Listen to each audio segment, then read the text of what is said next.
Isigcawu samashumi amabili nanhlanu sencwadi esiyibhalelwe uLungisani Mavundla esihloko sithi Unyaka Wesethembiso Season 1. KuSembo kwaMkhize. Yize noma kusese ekuseni, kodwa ilanga seliphakeme kwazise kusehlobo. Kuyashesha ukusa. Lapha egcekeni kuyayaluzwa nakho kulindelwa abakhungu abavela emgazini. Abesifazane bangena bephuma emakheshini, becosha nokusaphepha nje egcekeni ukuze bengaphoxeki kubantu basemzini. Phambi kwendlu yangenhla kuhlela uMkhize, uNtweni okuyiso omncane kaZolile kanye noSibeko owelamana nonina kaZolile. Phambi kwabo bahlalelwe isicathulo sikaMancishana abaloku behabula nje kusona baqhubeke namancoko abo. Sengathi sebephuzile kodwa nokho laba basemgazini. uMkhize eshe goba phansi eshaya kuMancishana awedlulisele kuSibeko maqeda asule izindebe. Ngokomthetho kufanele ngabe bafikile manje laba bantu. Uqinisile mlamo wami. uSibeko emukela uMancishana ewuyaluzisa. Phela ukudelela umzwendodo ukuyilindisa ngalolu hlobo. Sivuke nje thina. Mina bengitshela ukuthi bese bememezile ngalesi sikhathi nezinkulumo sezikuvutho ndaba. Aqhabule adlulisele kuNtweni. Lisho liphindeke lelo sibani. Laba bantu bazohlawula into ongakazuyibona. Bakhombisa ukwedelela okukhulu. uNtweni eqhabula amaqede aqhweba ingane ibonisa ukuthi sekuphelile lokho abakuphuzayo. Ithatha ingane igijime noMancishana yena aqhubeke nokukhuluma. Ukudelela okukhulu lokho ukuthi bangayidedeli ingane yomfowethu kusukela ngosuku esabaphindisela ngale mumva la ekhaya. Uyabona ke lapho mfowethu, ngifuna ukubahlawulisa inkomo nje yokuthi bahlale bazi ukuthi umuzi womnumzane akusona isihlozi la izulu lifika lidlalele nje kube kwamacansi impondleke mina. Hayi, kusho ukuthi kodwa nani mlamo wami nasuke nabemukela kahle ngaleli yala. Base bethi ke bawelwa umqesandleni bayifice imbiwe eyintsele yayisheni. uSibeko lo ngingema ngale nje ukuthola ukuthi sebeyonile ngisho ukuyona ingane kadadewethu ehlala eqhiyana. Kanti kuma singake siqinisekise lokho kuyofanele bazi ukuthi sebezalelwe injendlini. Kusho uNtweni uyisomncane kaMazwaka, uyisomncane kaZolile. Ngoba kwayinkomo lezo yangizwa kwazona lezi inkomo abafika bayishaza gcwala isibani kuyofanele bayiphinde kabili. Akunangane ezokwenza umfazi ngalojoliwe lapha emzini kababa. Kusenjalo baqaphela iqulu lezinsizwa eziqhamuke emaqede zama isiqongololwana lapha yabuqamamana nesango lakaMkhize. Zihlome zizingovolo besamangele bekhangela mgama ziphinde iqhubeke zidlulele zibukweni eluwelela kwesakantuli ngaphesheya. Kusale imbili okuyizona eseziza ziqonde ngqo lapha kwaMkhize. Nazo ihlomile kodwa lokho kuhloba hayimbi. Kabazela kaMavovo. Unezi omhlophe okanye amasesini njengelanga. Nina basembo mhlawumbe yaphelele etsheni ngokubadaphunela. Sicela usamukele Mumbo. Sebekhumula iqobo bakubudisile lapha esangweni. uMkhize noNtweni baqaphela ukuthi yiwo lamadoda ayefike ezokhonga uThangi. Bamangale nje pho ukuthi sekwenze njani njengoba bengaphethe inkomo futhi kwandodakazi yabo leyo ingafaniswa nangalukhaya. Isixuku lesensizwe ezihlomeza izingovolo zona ziyisima kanjani. Bebuzana bodwa bengaqondi ukuthi kwenzakalani. Siyayithoba nina bakaMavovo, sicela ukwemukela. uSibeka qhweba ingane athi batshela ukuthi mabangene. Ayitshela ukuthi inyuke nabo izobabonisa la bekho. Baqoqe igqiki zabo bangene kuyo lendlu yangenhla ebebeloku behleli phambi kwayo. Ibalandele noMancishana wabo ingane. Iyubeke eziko maqeda iphume ngejubane iphikelele esangweni.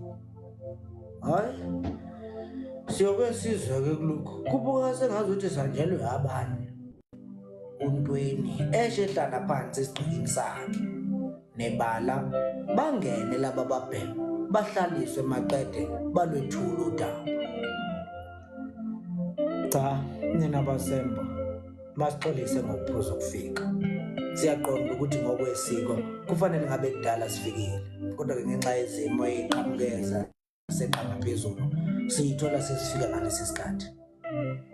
Silalela uNtweni, mhlawumbe uma ningaqala ngokusazisa ukuthi iphi indodakazi kamfowethu singathokoza kakhulu. Sekuwusuku lwesihlanu lolingane kamfowethu uyahamba la ekhaya.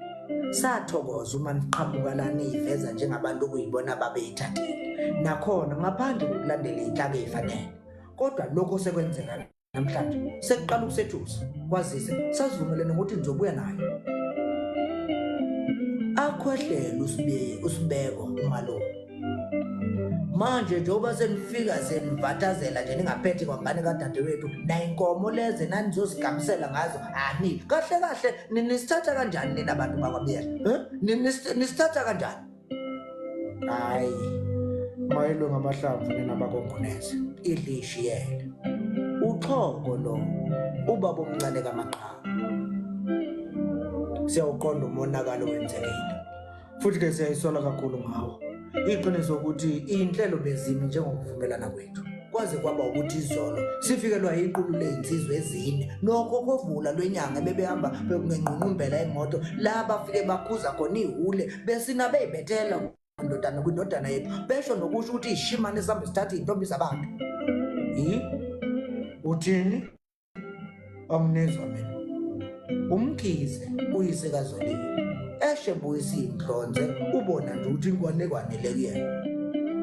Impela Gabazela uBiyela uyise kaMaqhawe bebehlome ngalo lonke uhlobo lwezikhali abalisebenzisile ngesikhathi nathi sibuka kuhle kwamanina singenakwenza lutho. Indodana yethu bayishiye esangweni leli dindilizile ibubula ibhonga kuhle kwenkunzi siyalela. Emveni kwalokho baye banyamalala phakathi kwenkungu ey'ntuli namaphepha abesuka kwizivinini babaleke ngazo beshiya umuzi kababa emanyaleni nasefunela iminyama le ndodana yethu kuyo ebese kusela umndondo. Umgwaqo abawuthathile ukhomba idolobha. Impela kunjalo nina basemzini uxhoko siphoxeke kakhulu nisibona nje. Indodana yethu siyishiye ekhaya yelashwa amanxeba idla nezihluku zokwelulama kodwa singasho nje ukuthi ayikwazi nokukhuluma. Bathe bangabaphi laba babhemene ukhuluma ngapha? uSibeko umalume kaZolile. Osipecele ngana bathi leli ibhunge ebelubhongoza kulokhu elalapha kulesi sigodi esingaphesheya kwaNtuli. Kusho uBiyela kwaNtuli bebabaza bonke. Ngoba ngithi akhonsizwa nje lapha kumphepha.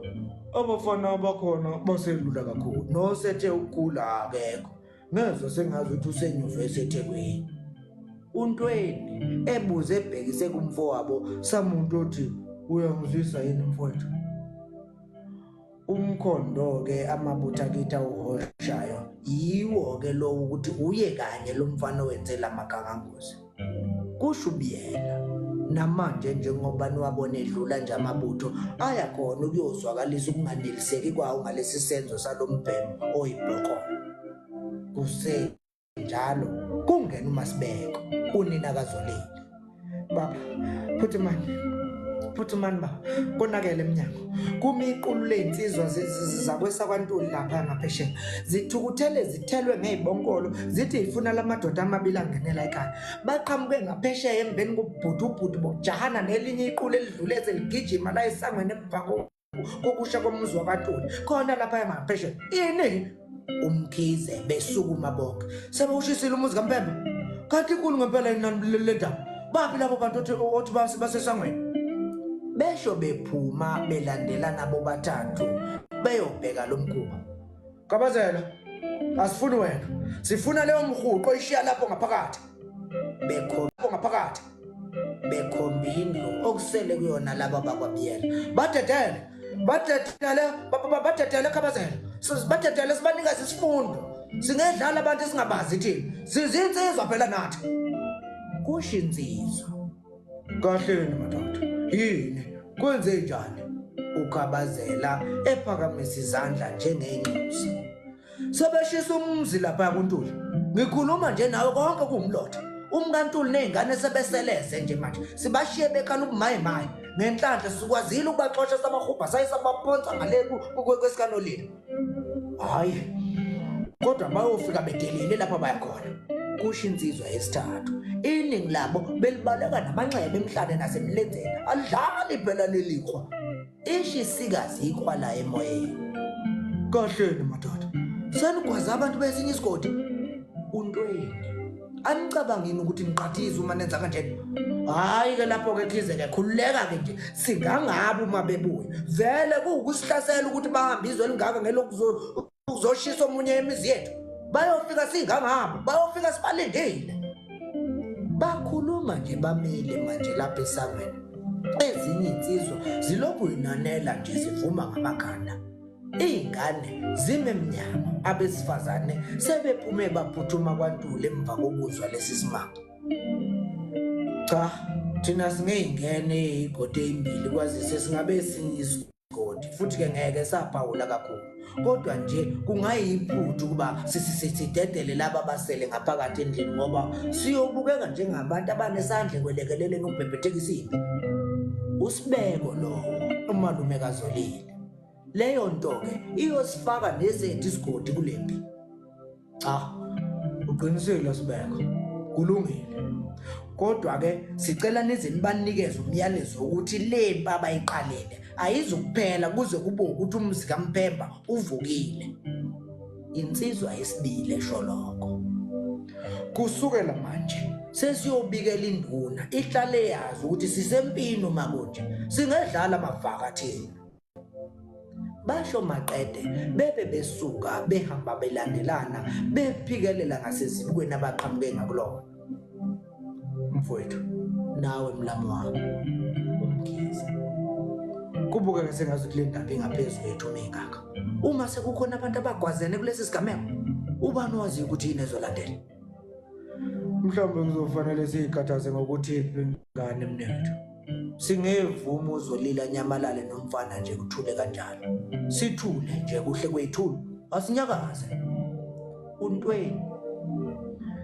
uqinisile umlamo wami kuzofanele silande umntwana kulomfana ngoba asazi ukuthi kuyimanje bamgila mkhuba muni njengoba sebemkhiphe esokeni lakhe leinkomo nje lisho liphindeke lelo mlamo wami umkhize efakazelana noSibeko balandelane baye beyongena endlini yangenhla la beshiye khona abakhulu